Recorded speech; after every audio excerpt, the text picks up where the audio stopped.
ಧರ್ಮಸ್ಥಳದ ವಿರುದ್ಧ ಅಪಪ್ರಚಾರವನ್ನ ಮಾಡಲಾಗ್ತಾ ಇದೆ, ಷಡ್ಯಂತ್ರ ರಚಿಸಲಾಗಿದೆ, ಎಲ್ರಿಗೂ ಕೂಡ ತಕ್ಕ ಶಾಸ್ತಿ ಆಗಬೇಕು ಅಂತ ಹೇಳಿ ಕೇಸರಿ ಪಡೆ ಸಿಡಿದೇಳ್ತಾ ಇವತ್ತು ಧರ್ಮಸ್ಥಳ ಚಲೋವನ್ನ ಹಮ್ಮಿಕೊಳ್ಳಲಾಗಿದೆ. ಅದರ ಭಾಗವಾಗಿಯೇ ಧರ್ಮಸ್ಥಳದಲ್ಲಿ ಬಿಜೆಪಿ ಧರ್ಮ ರಕ್ಷಣಾ ಸಮಾವೇಶವನ್ನ ಹಮ್ಮಿಕೊಂಡಿದೆ. ಈ ಒಂದು ಸಮಾವೇಶಕ್ಕೂ ಮುನ್ನ ಬಿಜೆಪಿಯ ಎಲ್ಲಾ ನಾಯಕರು ಮಂಜುನಾಥನ ದರ್ಶನವನ್ನ ಪಡೆದಿದ್ದಾರೆ.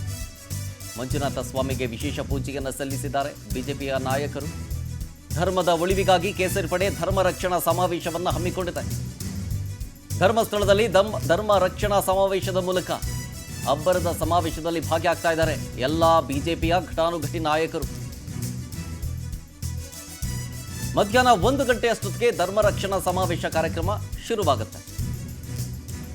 ಧರ್ಮಸ್ಥಳದ ವಿರುದ್ಧ ಅಪಪ್ರಚಾರವನ್ನ ಮಾಡೋದು, ಷಡ್ಯಂತ್ರ ಮಾಡ್ತಾ ಇರೋರ ಹಿಂದಿರೋರ ಬಯಲಿಗಿಳಿಬೇಕು ಅಂತ ಹೇಳಿ, ಆ ಬಯಲಿಗಿಳಿಬೇಕು, ಅವರೆಲ್ಲ ಹೊರಗೆ ಬರಬೇಕು ಅಂತಂದ್ರೆ NIA ತನಿಖೆಗೂ ಕೂಡ ಆಗಬೇಕು ಅಂತ ಒತ್ತಾಯವನ್ನ ಮಾಡ್ತಾ ಇದ್ದಾರೆ. ಈಗಾಗಲೇ SIT ಟೀಮ್ ಕಾರ್ಯಪ್ರವೃತ್ತರಾಗಿದ್ದಾರೆ. ಕೊಟ್ಟಂತ ಕಂಪ್ಲೇಂಟು ಜೊತೆಗೆ ಅಪಪ್ರಚಾರವನ್ನ ಮಾಡಿರೋದು ಅದು ಮತ್ತೊಂದು ಕಂಪ್ಲೇಂಟ್ ರಿಸೀವ್ ಮಾಡಿಕೊಳ್ಳಲಾಗಿದೆ. ಈಗ ಸದ್ಯ ಇದರ ಹಿಂದಿರೋರ ತನಿಖೆ ಆಗಬೇಕು, ಎಲ್ರಿಗೂ ಕಾನೂನು ಪ್ರಕಾರವೇ ಶಿಕ್ಷೆ ಆಗಬೇಕು. ಇಲ್ಲ ಸಲ್ಲದ ಆರೋಪಗಳನ್ನು ಮಾಡಿ ಅಪಪ್ರಚಾರವನ್ನು ಮಾಡಲಾಗ್ತಾ ಇದೆ. ಸುಳ್ಳು ಹೇಳಿದವರಿಗೆ ತಕ್ಕ ಶಾಸ್ತಿ ಆಗಬೇಕು, ಅದಕ್ಕೆ ಕಾನೂನಲ್ಲಿ ಅವಕಾಶ ಇದೆ, ಹಾಗಾಗಿ ಅವರಿಗೆ ಶಿಕ್ಷೆ ಆಗಬೇಕು ಅಂತ ಈ ಸಂಬಂಧ ಬಿಜೆಪಿ ಸಿಡಿದೇಳ್ತಾ ಇರೋದು. ಅದರ ಭಾಗವಾಗಿಯೇ ಧರ್ಮಸ್ಥಳ ಚಲೋವನ್ನು ಹಮ್ಮಿಕೊಳ್ಳಲಾಗಿತ್ತು. ಜೊತೆಗೆ ಈಗಷ್ಟೇ ಧರ್ಮಸ್ಥಳದ ಶ್ರೀ ಮಂಜುನಾಥನ ದರ್ಶನವನ್ನು ಪಡೆದು ವಿಶೇಷ ಪೂಜೆಯನ್ನು ಸಲ್ಲಿಸಿ ಮಧ್ಯಾಹ್ನ 1 ಗಂಟೆ ಅಷ್ಟೊತ್ತಿಗೆ ಈ ಒಂದು ಸಮಾವೇಶ ಶುರುವಾಗುತ್ತೆ. ಈ ಸಮಾವೇಶದಲ್ಲಿ ಬಿಜೆಪಿಯ ಎಲ್ಲ ಘಟಾನುಘಟಿ ನಾಯಕರು ಭಾಗಿಯಾಗ್ತಾ ಇದ್ದಾರೆ. ಧರ್ಮದ ಉಳಿವಿಗಾಗಿ ಧರ್ಮಸ್ಥಳದ ವಿರುದ್ಧ ಅಪಪ್ರಚಾರ ಮಾಡ್ತಾ ಇರೋರಿಗೆ ತಕ್ಕ ಶಾಸ್ತಿ ಆಗಬೇಕು ಅನ್ನೋ ನಿಟ್ಟಿನಲ್ಲಿ ಈ ಸಮಾವೇಶ ಪ್ರಾರಂಭ ಮಾಡ್ತೀವಿ. 1:30 1:45ಗೆ ಸ್ಟೇಜ್ ಪ್ರೋಗ್ರಾಮ್ ಕೂಡ ಶುರು ಆಗ್ತದೆ. ಅದ್ರಲ್ಲೇನು ಭಾಷಣ ಮಾಡಬೇಕು ಅಂತಕ್ಕಂಥ ಉದ್ದೇಶ ನಮ್ಗಿಲ್ಲ. ಕೆಲವು ಸಂದೇಶಗಳನ್ನ ಕೆಲವು ಪ್ರಮುಖರು ಮಾತಾಡೋರಿದ್ದೀವಿ ನಾವೆಲ್ಲ ಕೂಡ. ಈ ಷಡ್ಯಂತ್ರ ಏನ್ ನಡೀತಾ ಇದೆ, ಅವ್ರಿಗೆ ಶಿಕ್ಷೆಯನ್ನ ಮಂಜುನಾಥ ಸ್ವಾಮಿನೇ ಕೊಡುವಂತ ಕೆಲಸವನ್ನ ಮಾಡಿದ್ದಾರೆ. ಸೊ ಆ ಒಂದು ಇದಕ್ಕೋಸ್ಕರನೇ ಇವತ್ತು ನಾವು ಯಾವುದೇ ರಾಜಕೀಯ ಭಾಷಣ ಮಾಡಲ್ಲ, ನಾವು ಎಲ್ಲೂ ರಾಜಕೀಯದ ಸಿಂಬಲ್ಗಳು ಹಾಕಿಲ್ಲ, ರಾಜಕೀಯದ ಬಾವುಟಗಳನ್ನು ಕೂಡ ನಾವು ಕಟ್ಟಿಲ್ಲ. ಹಿಂದೂ ಧರ್ಮದ ಪ್ರತೀಕವಾದಂಥ ಮಂಜುನಾಥ ಸ್ವಾಮಿ ದೇವಸ್ಥಾನಕ್ಕೆ ಇವತ್ತು ನಾವು ಬಂದಿದ್ದೀವಿ. ಮಳೆ ಬರಲಿ ಏನೇ ಬಂದರೂ ಕೂಡ ಇವತ್ತು ಈ ಕಾರ್ಯಕ್ರಮ ಯಶಸ್ವಿಯಾಗಿದೆ. ಇದಕ್ಕೆ ಬೇಕಾಗಿರ್ತಕ್ಕಂಥ ಎಲ್ಲ ಸೌಲಭ್ಯಗಳನ್ನು ಅಂದರೆ ಪಾರ್ಕಿಂಗ್ದು, ತಿಂಡಿ, ಊಟ, ವಸತಿ ಎಲ್ಲ ವ್ಯವಸ್ಥೆಗಳನ್ನು ಕೂಡ ಒಂದು 4-5 ದಿನದಿಂದ ನಾವೆಲ್ಲ ಬಂದು ಸಭೆಗಳನ್ನು ಮಾಡಿ ಅವರವ್ರ ಜವಾಬ್ದಾರಿಯನ್ನು ಕೊಟ್ಟಿದ್ದೀವಿ. ಇಲ್ಲಿವರೆಗೂ ಯಾವುದೇ ರೀತಿಯಾದಂಥ ತೊಂದರೆ ಆಗಿಲ್ಲ. 1 ಗಂಟೆಗೆ ಭವ್ಯವಾದ ಮೆರವಣಿಗೆ ಮುಖಾಂತರ ಈ ಕಾರ್ಯಕ್ರಮವನ್ನು ಸಾರ್ವಜನಿಕ ಕಾರ್ಯಕ್ರಮದ ಮುಖಾಂತರ ಮಾಡ್ತಾರೆ. ಆದರೆ ಒಂದು ವಿಪರ್ಯಾಸದ ಸಂಗತಿ ಇತ್ತು. ಇಲ್ಲಿ ಮಂಜುನಾಥನಿಗೆ ಕಳಂಕ ಹಚ್ಚುವ ಒಂದು ಕಾರ್ಯ ಕೆಲವು ಗುಂಪುಗಳಿಂದ ನಡೆದಿತ್ತು. ಅದಕ್ಕೆ ಸರ್ಕಾರದ ಕುಮ್ಮಕ್ಕು ಇದೆ ಅಂತಕ್ಕಂಥದ್ದು ಈಗ ಜಗಜ್ಜಾಗಿರವಾಗಿರ್ತಕ್ಕಂಥ ವಿಷಯ.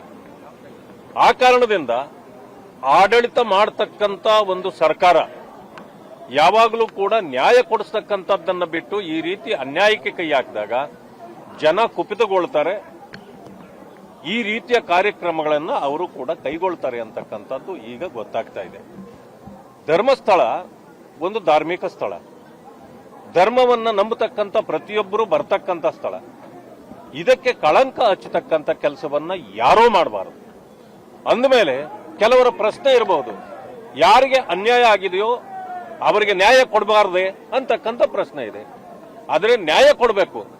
ನ್ಯಾಯವನ್ನ ಎಲ್ಲಿ ನಾವು ಕಳ್ಕೊಂಡಿರ್ತೀವೋ ಅಲ್ಲಿ ನ್ಯಾಯ ಹುಡುಕಬೇಕೇ ಹೊರತು ಧರ್ಮಸ್ಥಳದ ಮಂಜುನಾಥನ ದೇವಾಲಯದಲ್ಲೆಲ್ಲ ಹುಡುಕಬೇಕಾಗಿರೋದು. ಆ ಕಾರಣಕ್ಕಾಗಿ ಭಾರತೀಯ ಜನತಾ ಪಕ್ಷದ ಪ್ರತಿ ಮುಖಂಡರು ಇವತ್ತಿನ ದಿವಸ ಇಲ್ಲಿಗೆ ಬಂದು ಈ ಯಾರು ಭಕ್ತಾದಿಗಳಿದ್ದಾರೆ ಇಡೀ ರಾಜ್ಯ ಮತ್ತು ಈ ಇದರಲ್ಲಿ ಅವರಿಗೆಲ್ಲರಿಗೂ ಕೂಡ ಇಲ್ಲಿ ಯಾವುದೇ ಧಾರ್ಮಿಕ ಸ್ಥಳದಲ್ಲಿ ಕಳಂಕ ಇಲ್ಲ. ಏನೇ ಇದ್ರೂ ಅದನ್ನ ಹೊರಗಡೆ ನಾವು ಪರಿಹಾರ ಮಾಡ್ಕೊಳ್ಬೇಕು. ದೇವಸ್ಥಾನದಲ್ಲಿ ದೇವರ ಭಕ್ತಿ ಎಲ್ಲ ಅಲ್ಲ ಅಂತಕ್ಕಂಥ ಮಾತನ್ನ ಈಗಾಗಲೇ ಪ್ರಾರಂಭ ಆಗಿ ಬಹಳ ದಿವಸದಿಂದಲೂ ಕೂಡ ಏನು ಧರ್ಮಸ್ಥಳದ ಬಗ್ಗೆ ಅಪಪ್ರಚಾರ ಮಾಡ್ತಾ ಇರತಕ್ಕಂಥ ದುಷ್ಕರ್ಮಿಗಳ ವಿರುದ್ಧ ಇವತ್ತು ನಮ್ಮ ಭಾರತೀಯ ಜನತಾ ಪಾರ್ಟಿಯ ಸನ್ಮಾನ್ಯ ಅಧ್ಯಕ್ಷ ಅಂತ ವಿಜೇಂದ್ರ ಅವರ ನೇತೃತ್ವದಲ್ಲಿ ಇವತ್ತು ಇಡೀ ರಾಜ್ಯದ 224 ಕ್ಷೇತ್ರಗಳಿಂದಲೂ ಕೂಡ ಭಕ್ತಾದಿಗಳು ಬಂದು ರಾಜಕೀಯ ಪ್ರೇರಿತವಾದಂಥ ಸಭೆ ಅಲ್ಲ ಇದು. ಧಾರ್ಮಿಕ ಕ್ಷೇತ್ರವನ್ನು ಉಳಿಸಬೇಕು ಅಂತಕ್ಕಂಥ ಒಂದು ಚಿಂತನೆ ಮುಖಾಂತರ ಇವತ್ತು ಇಡೀ ರಾಜ್ಯದ ಎಲ್ಲ ಭಕ್ತಾದಿಗಳು ಕೂಡ ಆಗಮಿಸ್ತಾ ಇರ್ತಕ್ಕಂಥದ್ದು. ಈ ದೃಷ್ಟಿಯಿಂದ ಏನು ಇವತ್ತು SIT ತನಿಖೆ ಆಗ್ತಾ ಇದೆ, ಅದರ ಜೊತೆಗೆ ಅದು ಸಾಕಾಗ್ತಾ ಇಲ್ಲ, NIA ಕೊಡಬೇಕು ಅಂತಕ್ಕಂಥ ಒಂದು ಉದ್ದೇಶದಿಂದ ನಾವು ಸರ್ಕಾರಕ್ಕೆ ಡಿಮ್ಯಾಂಡ್ ನೀಡತಕ್ಕಂಥ ಒಂದು ವ್ಯವಸ್ಥೆ ಒಳಗಡೆ ಇವತ್ತು ನಾವು ಆಗಮಿಸಿದ್ದೇವೆ. ಹೋರಾಟ ಡೀಟೇಲ್ಸ್ ಕೊಡ್ತಾರೆ ಇದ್ರ ಬಗ್ಗೆ ನಮ್ಮ ಪ್ರತಿನಿಧಿ ರೂಪೇಶ್ ಬೈಂದೂರು ಲೈವ್ನಲ್ಲಿ. ರೂಪೇಶ್, ಸಮಾವೇಶಕ್ಕೆ ಸಿದ್ಧತೆ ಹೆಂಗಿದೆ? ಜೊತೆಗೆ ನೂರಾರು ಸಂಖ್ಯೆಯಲ್ಲಿ ಬಿಜೆಪಿ ಮುಖಂಡರು ಭಾಗಿಯಾಗಿದ್ದಾರೆ, ಜೊತೆಗೆ ಲಕ್ಷಾಂತರ ಸಂಖ್ಯೆಯಲ್ಲಿ ಜನ ಸೇರೋ ನಿರೀಕ್ಷೆ ಇದೆ. ಅದಕ್ಕೆ ಬೇಕಾಗಿರೋ ಸಿದ್ಧತೆ ಜೊತೆಗೆ ರೆಸ್ಪಾನ್ಸ್ ಹೇಗಿದೆ? ಶರತ್, ಧರ್ಮಸ್ಥಳದಲ್ಲಿ ಬಿಜೆಪಿ ದೊಡ್ಡ ಮಟ್ಟಕ್ಕೆ ಸಮಾವೇಶ ಹಮ್ಮಿಕೊಂಡಿದೆ. ಕಾರಣ ಇಷ್ಟೇ, ಯಾಕಂತ ಹೇಳಿದ್ರೆ ಒಂದು ಧರ್ಮಸ್ಥಳಕ್ಕೆ ನೈತಿಕ ಬೆಂಬಲವನ್ನು ತುಂಬಬೇಕು ಅಂತೇಳಿ ಕೋಟ್ಯಾಂತರ ಜನ ಭಕ್ತರಿದ್ದಾರೆ. ಹೀಗಾಗಿ ಅವರ ಭಾವನೆಗಳಿಗೆ ಧಕ್ಕೆ ಉಂಟು ಮಾಡಲಾಗ್ತಾ ಇದೆ. ಧರ್ಮಸ್ಥಳಕ್ಕೆ ಕಾಲೇ ಇಡಬೇಡಿ ಅಂತೇಳಿ ಅಪಪ್ರಚಾರ ಮಾಡಲಾಗ್ತಾ ಇದೆ, ಷಡ್ಯಂತ್ರವನ್ನು ಕೂಡ ಮಾಡಲಾಗ್ತಾ ಇದೆ. ಹೀಗಾಗಿ ಒಂದು ಷಡ್ಯಂತ್ರವನ್ನು ಖಂಡಿಸಬೇಕು, ಧರ್ಮಸ್ಥಳಕ್ಕೆ ನೈತಿಕ ಬೆಂಬಲವನ್ನ ಸೂಚಿಸಬೇಕು ಅಂತೇಳಿ ಬಿಜೆಪಿ ನಿರ್ಧಾರ ಮಾಡಿದೆ. ಇದೇ ರೀತಿಯಾಗಿ ಪೂರ್ವಭಾವಿಯಾಗಿ ಧರ್ಮಸ್ಥಳ ಚಲೋ ಮಾಡಿತ್ತು. ಇದೀಗ ದೊಡ್ಡ ಮಟ್ಟಕ್ಕೆ ಧರ್ಮಸ್ಥಳ ಚಲೋ ಧರ್ಮ ಸಂರಕ್ಷಣಾ ಸಮಾವೇಶವನ್ನು ಕೂಡ ಬಿಜೆಪಿ ಮಾಡ್ತಾ ಇದೆ. ಅದೇ ರೀತಿಯಾಗಿ ಇವತ್ತು 1 ಗಂಟೆಗೆ ಈ ಸಮಾವೇಶ ಆರಂಭವಾಗುತ್ತೆ. ಧರ್ಮಸ್ಥಳದ ಪಕ್ಕದಲ್ಲಿ, ಧರ್ಮಸ್ಥಳದ ದೇವಸ್ಥಾನದ ಪಕ್ಕದಲ್ಲಿ ಇರತಕ್ಕಂಥ ಪಾರ್ಕಿಂಗ್ ಏರಿಯಾದಲ್ಲಿ ಈ ಒಂದು ಸಮಾವೇಶ ಆರಂಭವಾಗುತ್ತೆ. 1 ಲಕ್ಷ ಜನ ಸೇರುವಂತ ಭಾಗಿಯಾಗಿದ್ದು ನಿರೀಕ್ಷೆ ಕೂಡ ಇದೆ. ಅದಕ್ಕೆ ಬೇಕಾದಂತ ವ್ಯವಸ್ಥೆಗಳನ್ನು ಮಾಡಿಕೊಳ್ಳಲಾಗಿದೆ. ಮತ್ತೊಂದು ಕಾರಣ ಏನಂತ ಹೇಳಿದ್ರೆ NIA ತನಿಖೆ ಮಾಡಬೇಕು ಅಂತೇಳಿ. ಕಾರಣ ಇಷ್ಟೇ, ಯಾಕಂತ ಹೇಳಿದ್ರೆ ಇಲ್ಲಿಗ ಷಡ್ಯಂತ್ರ ಮಾಡಿದೆ ಅಂತೇಳಿ ವಿದೇಶಗಳಿಂದ ಕೂಡ ಹಣ ಬಂದಿರಬಹುದು. ಅದೇ ರೀತಿಯಾಗಿ ಬೇರೆ ಬೇರೆ, ಯಾಕಂತ ಹೇಳಿದ್ರೆ ರಾಜ್ಯ ಅಲ್ಲದೆ ಬೇರೆ ರಾಜ್ಯದ ನಾಯಕರು ಕೂಡ ಭಾಗಿಯಾಗಿದ್ದಾರೆ. ಅದೇ ರೀತಿಯಾಗಿ ಬೇರೆ ರಾಜ್ಯಗಳಿಂದ ಕೂಡ ಫಂಡಿಂಗ್ ಆಗಿದೆ. ಒಂದಿಷ್ಟು ಮೀಟಿಂಗ್ಗಳು ಕೂಡ ಬೇರೆ ಬೇರೆ ರಾಜ್ಯದಲ್ಲಿ ಆಗಿದೆ. ಹೀಗಾಗಿ ರಾಜ್ಯ ಸರ್ಕಾರಕ್ಕೆ ಸೀಮಿತವಾಗಿ ತನಿಖೆ ಮಾಡೋಕೆ ಅಷ್ಟೇ ಆಗುತ್ತೆ ಬಿಟ್ರೆ ವಿಶಾಲ ಅರ್ಥದಲ್ಲಿ ಬೇರೆ ರಾಜ್ಯ ಅಥವಾ ಬೇರೆ ದೇಶದ ಲಿಂಕ್ ಅನ್ನು ಪ್ರೂವ್ ಮಾಡ್ಲಿಕ್ಕೆ ಆಗೋದಿಲ್ಲ. ಹೀಗಾಗಿನೇ NIA ತನಿಖೆ ಆಗಬೇಕು ಅಂತೇಳಿ ಬಿಜೆಪಿ ಆಗ್ರಹ ಮಾಡ್ತಾ ಇದೆ. ಹೀಗಾಗಿ 1 ಗಂಟೆಗೆ ಸಮಾವೇಶ ಮಾಡುತ್ತೆ. ಇಲ್ಲಿ ಬಿಜೆಪಿ ರಾಜ್ಯಾಧ್ಯಕ್ಷ ವಿಜೇಂದ್ರ ನೇತೃತ್ವದಲ್ಲಿ ಕೇಂದ್ರ ಸಚಿವರಾಗಿರ್ತಕ್ಕಂಥ ಪ್ರಹ್ಲಾದ್ ಜೋಶಿ ಸೇರಿ ಹಲವಾರು ಜನ ಇಲ್ಲಿ ಭಾಗಿಯಾಗ್ತಾರೆ. ಕೋರ್ ಕಮಿಟಿ ಸದಸ್ಯರು ಇರ್ತಾರೆ, ಶಾಸಕರು ಇರ್ತಾರೆ. ಈ ಮೂಲಕವಾಗಿ ದೊಡ್ಡ ಮಟ್ಟಿಗೆ ಭಕ್ತರೊಂದಿಗೆ ನಾವಿದ್ದೇವೆ ಅಂತೇಳಿ ಸಂದೇಶವನ್ನ ಕೊಡ್ಲಿಕ್ಕೆ ಬಿಜೆಪಿ ಸಿದ್ಧತೆಗಳನ್ನು ಮಾಡಿಕೊಂಡಿದೆ. ಶರತ್, ರೂಪೇಶ್, ಮತ್ತೊಂದು ಕಡೆ ಈಗ ಬಿಜೆಪಿ ನಾಯಕರು ಹೇಳ್ತಾ ಇದ್ರು ಇದು ಪಕ್ಷದಲ್ಲ, ನಾನು ಎಲ್ಲೂ ಕೂಡ ಬಿಜೆಪಿ ಪಕ್ಷದ ಬಾವುಟ ಆಗಲಿ ಅಥವಾ ಇನ್ನೊಂದಾಗಲಿ ಅಲ್ಲ ಅಂತ ಹೇಳಿ. ಇದು ಧರ್ಮದ ಪರವಾಗಿ ದೇವಸ್ಥಾನದ ಏನು ಅಂಟ್ಕೊಂಡಿದೆಯಲ್ಲ ಅಪಪ್ರಚಾರ, ಅದನ್ನ ಏನು ಮಾಡ್ತಾ ಇರೋರ ವಿರುದ್ಧ ನಮ್ಮ ಹೋರಾಟ ಇದು. ಜೊತೆಗೆ ಈ ಒಂದು ಹೋರಾಟಕ್ಕೆ ಬೇರೆ ಯಾವೆಲ್ಲ ನಾಯಕರ ಸಪೋರ್ಟ್ ಇದೆ ಅಂತೇಳಿ, ಫಾರ್ ಎಕ್ಸಾಂಪಲ್ JDS ಕಡೆಯಿಂದ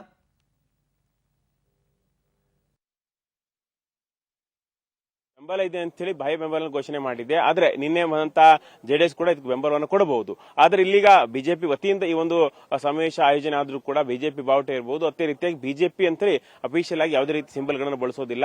ಧರ್ಮದ ಅಡಿಯಲ್ಲೇ, ಧರ್ಮ ಉಳಿಬೇಕು ಅನ್ನೋ ಅಡಿಯಲ್ಲೇ ಬಿಜೆಪಿ ಈ ಸಮಾವೇಶವನ್ನು ಮಾಡ್ತಾ ಇದೆ.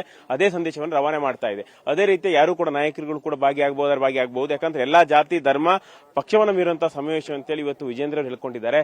ಹೀಗಾಗಿ ಇದಕ್ಕೆ ಒಂದು ವೇದಿಕೆ ಸೃಷ್ಟಿ ಮಾಡಿಕೊಡೋದು ಬಿಜೆಪಿ ಬಿಟ್ರೆ, ಬಿಜೆಪಿ ವತಿಯಿಂದಲೇ ಆಯೋಜನೆ ಆಗ್ತಿರೋದು ಬಿಟ್ರೆ, ಇದು ಬಿಜೆಪಿಗೋಸ್ಕರ ಅಂತಲ್ಲ. ಈ ಸಮಾವೇಶಕ್ಕೆ ಯಾರು ಕೂಡ ಬರಬಹುದು, ಭಕ್ತರು ಕೂಡ ಬರಬಹುದು ಅನ್ನೋ ಆಹ್ವಾನವನ್ನು ಈಗಾಗಲೇ ಕೊಡಲಾಗಿದೆ. ಹೀಗಾಗಿ ರಾಜ್ಯದ ನಾನಾ ಭಾಗ, ಯಾಕಂದ್ರೆ ಉತ್ತರ ಕರ್ನಾಟಕ ಇರಬಹುದು, ದಕ್ಷಿಣ ಕರ್ನಾಟಕ, ಮಲೆನಾಡು, ಕರಾವಳಿ ಸೇರಿ ಎಲ್ಲಾ ಭಾಗದ ಜನ ಬರ್ತಾ ಇದ್ದಾರೆ. ನಿನ್ನೆನೂ ಕೂಡ ಯಾಕಂದ್ರೆ ಬಂದಂತ ಭಕ್ತರಿಗೆ ಉಳಿಲಿಕ್ಕೆ ವ್ಯವಸ್ಥೆಗಳನ್ನ ಧರ್ಮಸ್ಥಳದಲ್ಲಿ ಬಹುತೇಕರಿಗೆ ಮಾಡ್ಕೊಳ್ಳಲಾಗಿತ್ತು. ಊಟದ ವ್ಯವಸ್ಥೆಯನ್ನು ಕೂಡ ಮಾಡಿಕೊಳ್ಳಲಾಗಿದೆ. ಬೆಳಗಿನ ಟಿಫಿನ್ ವ್ಯವಸ್ಥೆಯನ್ನು ಕೂಡ ಮಾಡಿಕೊಳ್ಳಲಾಗಿದೆ. ಒಟ್ಟಾರಾಗಿ ಈ ಒಂದು ಸಮಾವೇಶ ಎಲ್ಲಾ ಜಾತಿ ಧರ್ಮವನ್ನು ಕೂಡ ಮೀರಿದ್ದು ಅಂತೇಳಿ ಹೇಳಲಾಗ್ತಾ ಇದೆ. ಒಟ್ಟಾರಾಗಿ ದೊಡ್ಡ ಮಟ್ಟಕ್ಕೆ ಸಮಾವೇಶ ಆಯೋಜನೆ ಮಾಡಿದ್ದಕ್ಕೆ JDS ಕೂಡ ಬೆಂಬಲ ಕೊಡ್ತಾ ಇದೆ. ಅದೇ ರೀತಿ ಸಮಾನ ಮನಸ್ಸರೆಲ್ಲರೂ ಕೂಡ ಇದಕ್ಕೆ ಬೆಂಬಲವನ್ನು ಕೊಡ್ತಾ ಇದ್ದಾರೆ. ಜನ ಮುಖಂಡರು ಕೂಡ ಇದಕ್ಕೆ ಭಾಗಿಯಾಗ್ತಾ ಇದ್ದಾರೆ. ಶರತ್, ಇದು ಇವತ್ತಿನ ಕಾರ್ಯಕ್ರಮ ಆಯಿತು. ಇವತ್ತಿನ ಕಾರ್ಯಕ್ರಮ, ಆ ಸಮಾವೇಶ ಮುಗಿದ ನಂತರದ ಪ್ಲಾನ್ಸ್ಗಳ ಬಗ್ಗೆ ಏನಾದರೂ ಹೇಳಿದ್ರ ಅಥವಾ ಇದು ಇಲ್ಲಿಗೆ ಮುಗಿಯುತ್ತಾ ಹಿಂಗೆ ಅಂತ? ಶರತ್, ಇಲ್ಲಿ ಪ್ರಮುಖವಾಗಿ NIA ತನಿಖೆ ಆಗಲೇಬೇಕು ಅಂತ ಆಗ್ರಹ ಮಾಡ್ತಾ ಇದೆ. ಒಂದು, ಯಾಕಂತ ಹೇಳಿದ್ರೆ ಈಗ ವಿದೇಶ ಅಥವಾ ಬೇರೆ ರಾಜ್ಯಗಳ ಲಿಂಕ್ ಇರೋದ್ರಿಂದ ಇಲ್ಲಿಗೆ NIA ತನಿಖೆ ಆಗಲೇಬೇಕು ಅಂತ ಹೇಳಿ.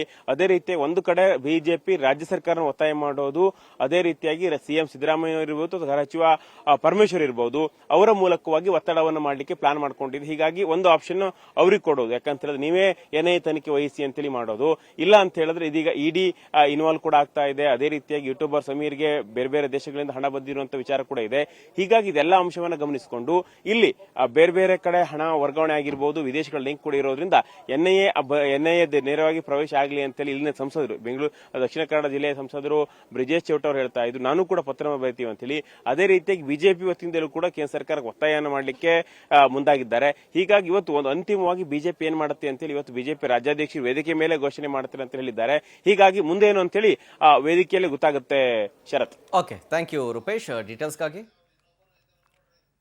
ಇನ್ನು ಇದೇ ವಿಚಾರಕ್ಕೆ ಸಂಬಂಧಪಟ್ಟಂತೆ ಭಕ್ತಾದಿಗಳು ಮಾತಾಡಿದ್ದಾರೆ, ಬನ್ನಿ ತೋರಿಸ್ತೀನಿ. ಮತ್ತು ಜಿಲ್ಲೆಯಿಂದ ದೊಡ್ಡ ಇವತ್ತು ಇಡೀ ರಾಜ್ಯದಾದ್ಯಂತ ಮತ್ತು ಜಿಲ್ಲೆಯಿಂದ ದೊಡ್ಡ ಸಂಖ್ಯೆಯಲ್ಲಿ ಧರ್ಮಸ್ಥಳ ಕ್ಷೇತ್ರಕ್ಕೆ ಬರ್ತಾರೆ. ಅತ್ಯಂತ ವ್ಯವಸ್ಥಿತವಾಗಿ ನಾವು ಏನು ಯೋಚನೆ ಮಾಡ್ಕೊಂಡಿದ್ದೇವೆ ಅದೇ ರೀತಿ ಕಾರ್ಯಕ್ರಮ ಅತ್ಯಂತ ಯಶಸ್ವಿಯಾಗಿ ಆಗ್ತದೆ. ಜನ ಎಷ್ಟು ಎಕ್ಸ್ಪೆಕ್ಟೇಷನ್ ಇದೆ, ಬಂದವ್ರಿಗೆ ವ್ಯವಸ್ಥೆಗಳು ಹೇಗಿರುತ್ತೆ? 50,000ಕ್ಕಿಂತ ಜಾಸ್ತಿ ಜನ ಬರ್ತಾರೆ. ಒಟ್ಟು ಕಾರ್ಯಕ್ರಮ ನಮ್ಮ ನಿರೀಕ್ಷೆ ಮೀರಿ ಇದು ಯಶಸ್ವಿ ಆಗ್ತದೆ. ಇವತ್ತು ಇಡೀ ರಾಜ್ಯದಾದ್ಯಂತ ಮತ್ತು ಜಿಲ್ಲೆಯಿಂದ ಧರ್ಮಸ್ಥಳ ಗ್ರಾಮದ ಸುತ್ತಮುತ್ತ ನೂರಾರು ಶವಗಳನ್ನು ಹೂತಿಟ್ಟಿದ್ದೀನಿ ಅಂತ ಬುರುಡೆ ಬಿಟ್ಟಂತಹ ಈ ಮಾಸ್ಕ್ ಮ್ಯಾನ್ ಚಿನ್ನಯ್ಯ, ಈತನ ರಹಸ್ಯ ಏನು ಅಂತೇಳಿ ತಿಳ್ಕೊಳ್ಳೋದಕ್ಕೆ SIT ಅಧಿಕಾರಿಗಳು ಮುಂದಾಗ್ತಾ ಇದ್ದಾರೆ. ಆ ರಹಸ್ಯದ ಬೆನ್ನತ್ತಿದ್ದಾರೆ.